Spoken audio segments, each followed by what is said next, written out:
Hi, my name is Arturo Ramos, and I work for the Yuma County Library, in the Dean Department to be exact. Today we're going to talk about manga. When it comes to manga, I usually get a lot of questions at the library, especially about what it is or what exactly they are. There's anime and manga. Anime is just the video adaptation of the manga that has been written and illustrated as graphic novels. But manga specifically is Japanese comic books or graphic novels. There's different cultures that actually adapted to like United States comic books, where we got DC and Marvel comics. Anime and manga are the Japanese version of those comic books, whereas there's even manhwas, which is Korean adaptations of their comic books. But like I said, manhwas are a different video that we're going to get into later, but right now we're focusing on manga. So today what we're going to be talking about are some genres and subgenres that actually have been popular and been checking out quite a bit from the library. So yeah, let's get started. So the first thing that we're going to be talking about today is shonen. Now shonen usually is more of a demographic type than it is of a genre, but a lot of people have adapted it to a genre. Basically, it focuses on young men, often seeking to become the best at what they do, to right a terrible wrong, or to protect the ones they love. It's the classic hero story that you usually get, and it actually includes quite a bit of subgenres into it. Usually you see action, adventure, fantasy. Those three subgenres would actually be included into these genre types, and even supernatural, because you do get manga that actually often refer back to like superpowers, or maybe some way they have super heightened abilities that have been given to them or granted to them to become the hero of the story. The three that I included on the side that you can see is Naruto, One Piece, and My Hero Academia. These three mangas are probably one of the top three shonen mangas that if you wanted to check out and get into. So the next genre that we're going to talk about is actually a mix.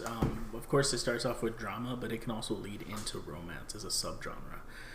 So drama tends to connect to the viewer's experiences of the characters. It's what they're going. We see it through the eyes of the character, what they're going through, and usually the goal is to really tug at our heart. And through the romance side, also it's about those love and sweet moments, and sometimes not the love between other characters, but actually also accepting oneself and the love of oneself. But that would be the genre itself that if you were looking into. The three manga that I've included is Anisokoi, Yono the Dawn, and Wolf Children. So yeah. So lastly, what we're going to be talking about is sports. Now this is a little tricky because sports actually can be considered a subgenre, since it can fall under the category of shonen, since it would be a main character, overcoming an obstacle, or being the best at what they do when it comes to athleticism. Basketball, tennis, baseball, even sumo wrestling. But like I said, sports can be a subcategory, but it is actually gaining enough traction and popularity to be adapted to shows. So I did include it as the last genre to be added in here. The three manga that I did include on the side is Haiku, Fence, and Kuroko's Basketball. So to wrap it up, those are some of the genres and subgenres for manga. There are many more out there, from fantasy, historical, martial arts. There's just a lot, but these are the ones that I feel that have been checked out a lot here at the library. I did leave a list here, so in case you wanted to check out these items, these manga, if you wanted to look more into them, to read what they're exactly about, so that you can pique your interest. I'm also going to include the yumalibrary.org website that you can go to in case you wanted to check out any mangas via online, since we are in a quarantine right now, that if you wanted to do it online as well, and we have the instructions on the website there.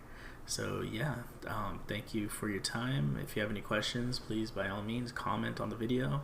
If you wanted me to get more in depth into different things and about the manga itself, please let me know in the comments below. Thanks.